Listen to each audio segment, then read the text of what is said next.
Maybe you're dreaming of squeezing a few extra ponies from your car's current setup, or you just want to be able to brag that your car's running the best it possibly can. And you're convinced a custom tune is the way you're going to do it. But not just any tune, a remote custom tune. But you're unsure just how that process works. Hey folks, OJ Lopez here, your favorite exhaust whisperer and the guy who's never met a car he couldn't make sound better. So you've decided you want a remote tune, huh? If you think remote tuning is just about sending some numbers over the internet and waiting for your car to magically turn into a race car, you're in for a wake-up call. So before you start sending your data to some wizard behind a keyboard, we need to talk about something that's going to make or break your tune. Data logging. Today we're going to break down data logging and why it's so critical. But before we do that, here's a quick reminder. If you're new here, hit that subscribe button because we've got content like this every week. And for those of you who are already in the know, go ahead and smash the like button. We could use the boost to help us reach more people, which means we can keep creating the really interesting stuff that we love. So if you're all set, get comfy because this is data logging for dummies.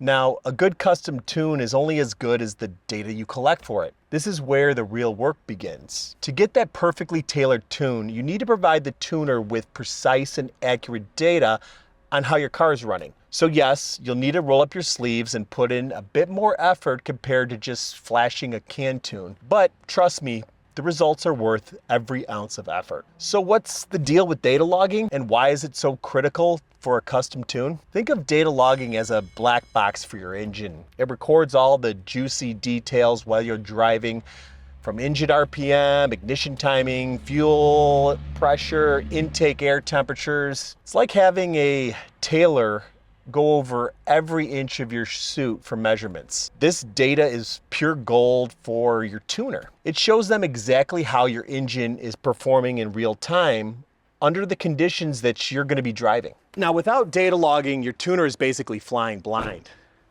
Now, they might be able to make educated guesses based off of their experience with your vehicle, but without the precise information to be able to craft the perfect tune.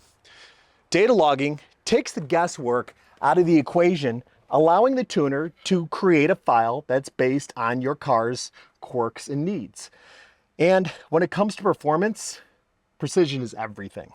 So what do you need to get started? Well, every car is going to have the best software to interface for that vehicle. For the BMW, we're going to use BMW Logger. It's user-friendly, effective, and it doesn't break the bank. But on the Corvette, we're rolling with VCM Scanner by HB Tuners, which is one of the most versatile tools out there for GM cars and more. But it's not just about having the software. You need to know what data to log and how to interpret it. That's where we get into the nitty-gritty. Let's start with what to log. Your basic must-haves are RPM, ignition timing, intake air temperatures, and lambda values. I'll break these down further. RPM, this is self-explanatory. You want to capture how your engine's revving through the gears, knowing where exactly it's at in that range. Ignition timing is critical. Most logging tools will give you data for just one cylinder, but honestly, that's enough to gauge the health of your engine. You're looking for a smooth curve here, no sharp drops that might indicate detonation or misfires, or the car pulling timing. Now, intake air temps are going to tell you how the air is going into your engine and the temperature that it's at. The closer to ambient, the better. Hot air means less power and more timing it has to pull, which is not what you want when you're going for max performance. Now, lambda, this is what it gives you when you're looking at your air-fuel ratio. Is your engine running lean? Is it running rich? Or just right? It's crucial for ensuring you're not leaving power on the table, or worse, leaning out your engine and causing catastrophic damage. Okay, now that you know what to log, let's talk about how to get a clean log. Most of your logs are going to revolve around going wide open throttle, so here's what you're going to do in your car. All right, so I just went over the critical data points that you would need to create a good log, but there's going to be a few additional data points that your tuner is going to ask you to set up in whatever software that you're going to be tuning in. But honestly, before you even start and before you hook up, you've got to make sure that your car is safe. And by safe, does your car run and idle good? Now, if you start it up and it doesn't idle good, chances are that you've got something else going on, unless you've got crazy big injectors or a really wild sized throttle body. The car really shouldn't run terribly, and if it runs terribly, then you're probably going to have to start off doing logs at idle, free revving, waiting for it to go into open loop before you even get out the road. So first and foremost, if it can't idle, fix it and then move out to the driving stuff. So safety is first here. We're going to want to follow all road rules, conditions, and logging is going to take some of your concentration off of the road. Doesn't matter what's going on.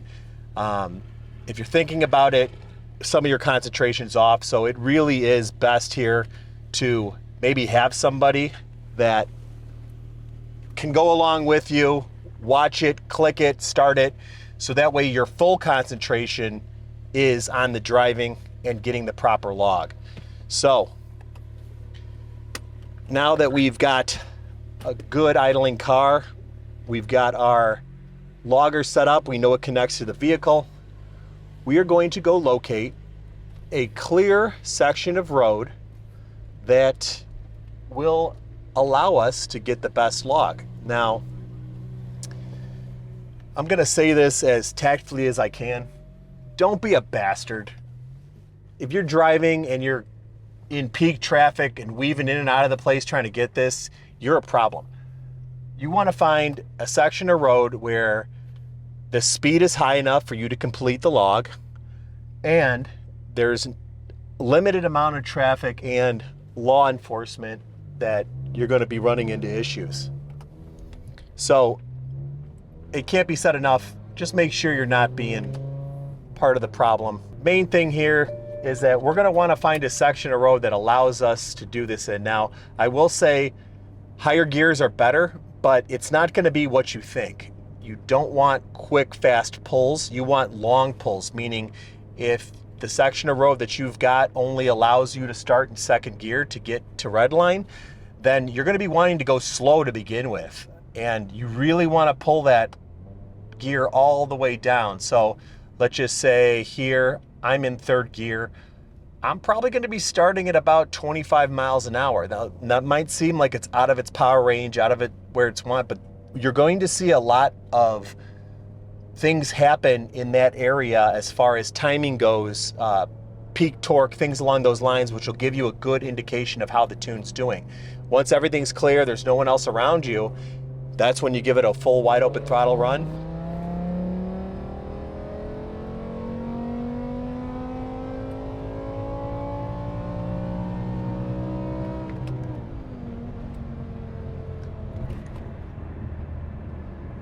And usually, if the car's good and warmed up, one will probably be sufficient for your tuner, although adding another one, maybe two in there doesn't hurt. Don't be the person that gives them a half an hour of logs running this car multiple times. Those files get so big and hard to run through that they don't want to see it. Their converter's probably going to have a hard time even going through it when they're trying to get the information over to whatever they're going to look at it with. And downloading it in some cases, especially on, certain email clients, when they're trying to go through the information, might just back it up. So you want a very short and sweet log that just highlights the area that you're looking for. If they're asking for some cruise logs, go ahead and make sure that the car is warmed up and you're in those cruising areas before you hit the record on the scanner, and get, maybe 2 to 3 minutes of what RPM and what throttle position they're asking for. But other than that, when it comes to what your tuner is going to be able to use for a data log that will help them craft the best file, you want to think of it like it sounds like on a dyno. going through that RPM range, starting from a very low RPM, but with a higher gear and running all the way through to redline.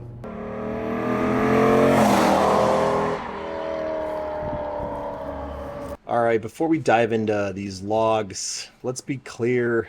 We're not here to teach you how to tune your car. Tuning is an entirely different beast, and every engine has its own unique set of values. The focus today is solely on how to get a good log. Why? Because a custom tune is only as good as the data you provide for the tuner. So step one here, we've got the screen. Obviously, you're going to load your tune up, and you're going to want to get the car running. Give it about 10 minutes. If it has a hard time starting, it's going to be a problem, but you're just going to get the car running. And then once the car is running, you're going to you want to see how it behaves at idle, to see if the check engine lights pop on, any sort of thing that's going on. Take note of that, jot it down. Your tuner might ask you for an idle, but not often, but you might have to do that. Up next is the step test, and not every tuner does this, but it's good for supercharged cars. It's basically a step at every 500 RPM increments. So, you're basically holding the throttle, holding it to 2,000 for, maybe 30 seconds, 2,500, 30 seconds, 3,000, 30 seconds. And they're going to adjust the fueling at the various RPMs. They're just going to watch that. If everything checks out there, they're going to do a cruise test, and this shows your tuner how your car behaves under normal driving conditions. Make sure it's not running too lean. These are just as important as high-speed pulls when you get into it. So now here we are, wide open throttle. This is what this log is from, a C5 Z06 Corvette. And big caveat, if you've got a boosted vehicle, don't do so. Don't hit boost until your tuner says you're good. So you did all those checks we talked about previously.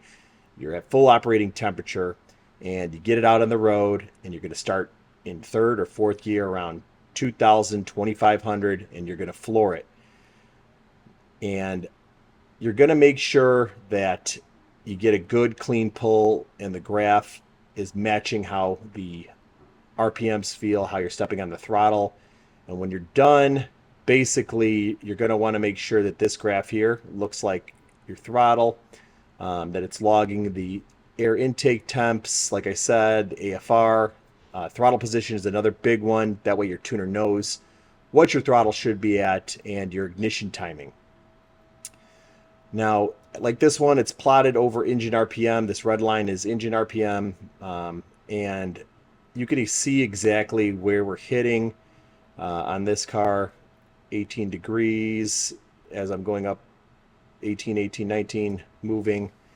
If for any reason it's not hitting the timing that they're commanding, it's a big red flag. Your tuner's going to know the timing's got something going on that's causing it not to hit that. Could be detonation, could be bad gas, could be your air intake temps, which also you got to be watching, checking, as you can see right here, intake air temp 77 degrees. So if for whatever reason they're too high, it could be a sign that your boost system isn't intercooling properly, and you might be losing power to excessive heat, but that's for your tuner to figure out. Big one, air fuel ratios. Here it's measured in O2 millivolts, 0.89. Your tuner's going to know more about this, and again, I'm not trying to teach you guys about what it's supposed to be at, just how to get this proper log.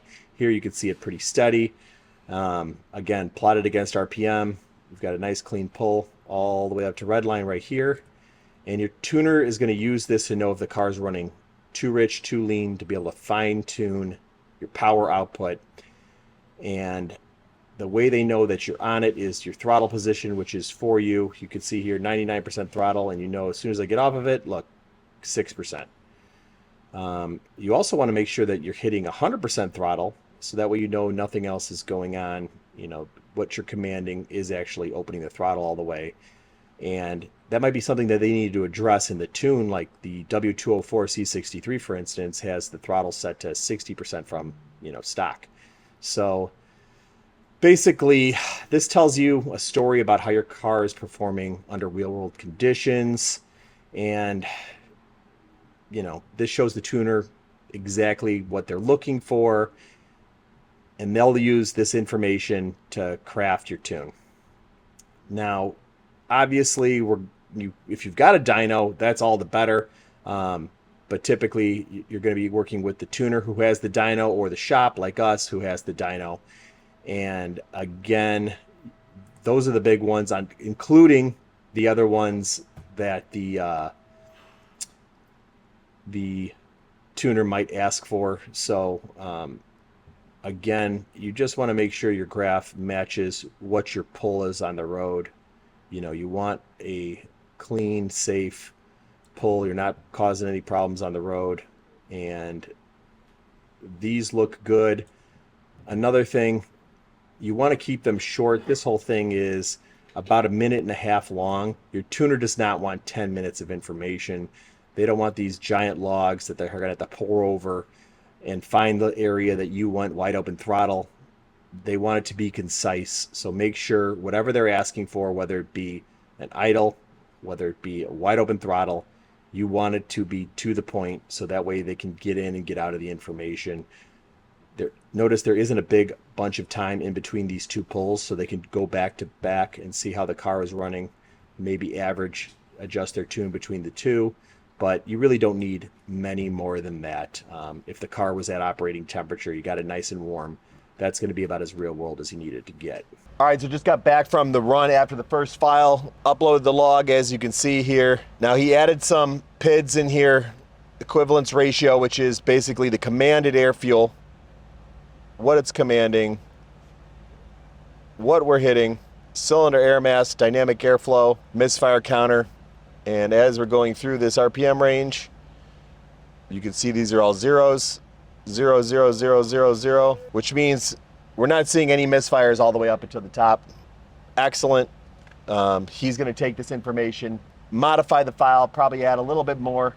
We'll run it again, and we'll keep doing this until we have a refined product that we feel we can get on the dyno and then just tweak a little bit more for power. But as long as everything feels good and we're not seeing any detonation, that'll give me the proper file for us to be able to know if the car's running good, and then the dyno will act as verification. We can use it to check a few more things, but this is for you guys at home. Now about the dyno. Yeah, it's great for bragging rights, but it's also a powerful tool for data logging if you can afford it. Most of you probably don't own your own dyno, so you'll be under the watchful eye of your friendly neighborhood dyno operator. Chances are they're familiar with remote tuning, but be respectful of their rules and ask about their experience with your chosen tuner. You'd want to know if they've had cars melt down on their watch, so don't be shy to ask. And depending on how they like to run things, you'll likely be dropping your car off and they'll collaborate with your tuner. So syncing schedules can be a nightmare. That means patience is key. Don't rush this process unless you're prepared to pay a premium for it. A rush tune is rarely a good tune. Now before you roll in your pulls, just make sure your car is in good shape, and this really can't be understated enough. If you're feeling like everything looks and runs good, it's smart to grab a pre-log before you do anything with the tune, or even add mods. That's even better. Again, check and record things like your IATs,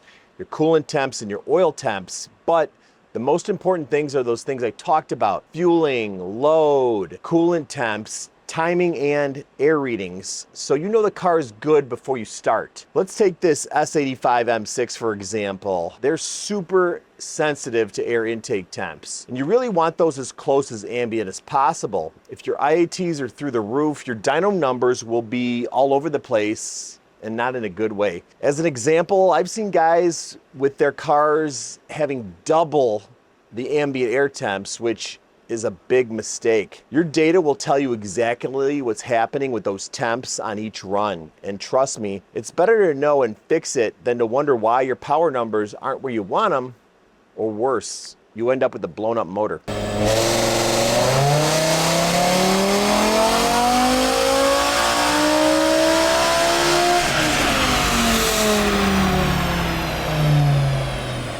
right, so 13 runs later, 3 files, we have our numbers. This thing came in with 398, which is a hair up from where we see these cars stock. Typically, they're in the 380s.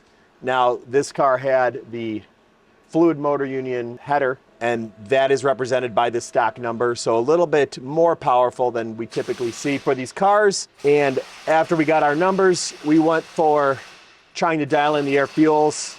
Lots of logs, lots of going over the information, but sending the files out, watching what it does to power. They would then see where the timing was at, see where the fuels were at, and we kind of dialed in air fuels. Once we dialed in air fuels, then we were able to add timing incrementally, getting us to a nice 21 horsepower gain at the wheels, which is pretty good.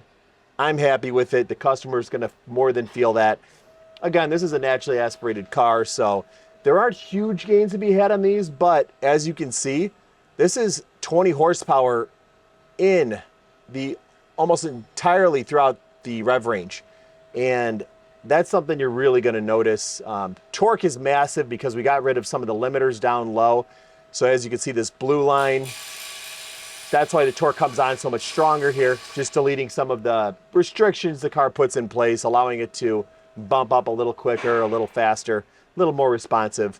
Again, the customer's gonna feel that. But all in all, the data logging went well, sending the files back and forth, getting what we needed, and this customer's gonna be pretty happy. So there it is. Data logging isn't just some extra step in the tuning process. It's really the backbone of getting a remote tune right. Whether you're running a M6 or a C5 Corvette, the principles are the same. Get the right data, understand what it's telling you, and you're on your way to a killer tune. But here's something to chew on. What's the point of all this power if you can't harness it? A tune isn't just about numbers on a screen or bragging rights. It's about making your car an extension of yourself, one that responds to every command and runs as smooth as you've always dreamed it. The difference between just driving and truly connecting with your machine. Don't let the process intimidate you. Data logging is something that anybody can do. It's not just for the pros, but it's crucial if you want the best tune for your car. If this sounds like it's too much to handle, don't worry.